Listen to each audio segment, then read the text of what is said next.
प्यार से कहना धानंका जी।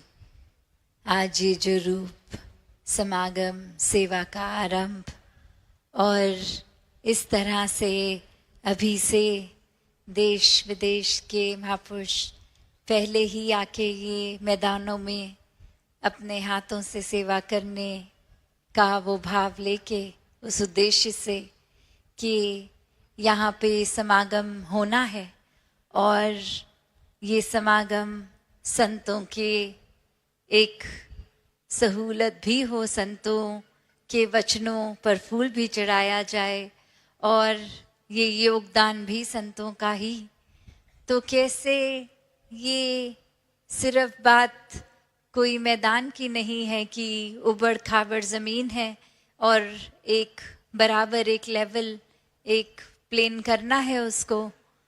बात वही है कि ये भाव है कि संतों को है कि जब कोई टेंट लगे और महात्मा ये विश्राम करें, बैठे लेटें, तो वो उस जगह पर कोई भी तंगी ना हो। इतनी बारीकी से महापुरुष सेवा करते हैं कि कोई कंकर पत्थर छोटे से छोटा भी रह ना जाए और किसी संत को ना चुभ जाए।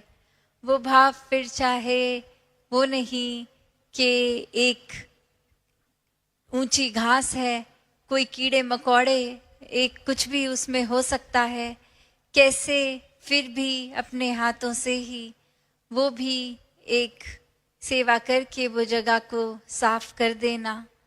कैसे फिर चाहे वो लंगर की सेवा हो, टॉयलेट्स की सेवा हो, कहीं भी ये जैसे अभी हम श्रवण कर रहे थे कि सेवा को फिर कोई भेदभाव के लेंस से नहीं देखना है। ये सेवा मन का भाव है।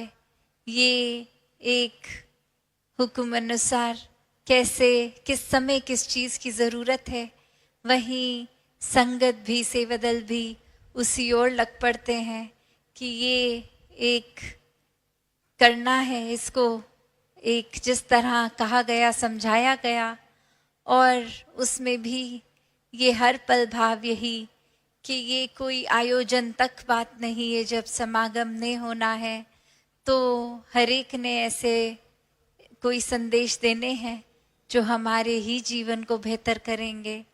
तो कैसे ये चाहे वो दिन तो कुछ लिमिटेड ही हैं संगत के समागम के, पर ये तैयारी महीनों पहले और उससे भी पहले घरों से भी सबके निकलने से पहले ये मनों के भाव आ जाते हैं कि अब चाहे ये घरों की कामकाजों की रिस्पॉन्सिबिलिटीज़ तो निभानी ही हैं, तो कैसे टाइम को भी मैनेज किया जाए। अक्सर कुछ महापुरुष तो सिर्फ समागम की सेवा के लिए ही पहुंच पाते हैं, समागम तक तो पहुंच भी नहीं पाते, या फिर मनों में भाव आते हैं कि हमने सेवा कर ली थी, आप जाके बाकी सदस्य परिवार के समागम कर लें। तो कैसे ये मिलजुल के पारिवारिक रूप में भी सहयोग देके, ये एक दूसरे को प्राथमिकता देके, ये भाव सेवा का इस मैदानों से आप सभी के घरों पे ही शुरू हो जाता है। तो दातार कृपा करे ये भाव बरकरार रहे। ये एक चाव, एक खुशी जो अभी से समागम तक है, वो समागम के बाद से लेके अगली सेवाओं तक, अगले समागम तक भी रहे, क्योंकि ये कोई एक छोटी ड्यूरेशन के भाव नहीं, ये भक्तों के भाव हैं, हर समय के भाव हैं, 24 घंटों का आनंद है, खुशी है। और ये जो चाव और ये मौका जो मिल रहा है सेवा का, इसको गवाया ना जाए। और कोई महापुरुष चाहे शरीर करके या किसी और कारण से अगर इन मैदानों में नहीं भी पहुंच पा रहे, अगले ये दिन समागम तक या समागम तक अटेंड नहीं कर पा रहे, तो उनके भी तो भाव सेवा के ही हैं, पर फिजिकली पहुंच नहीं पा रहे, तो वो भाव भी मुबारक भाव हैं और वो सेवा भी परवान है। दातार हर एक पे कृपा करे, ये सेवा भाव बना रहे। साथ संगत जी, धन्यवाद जी।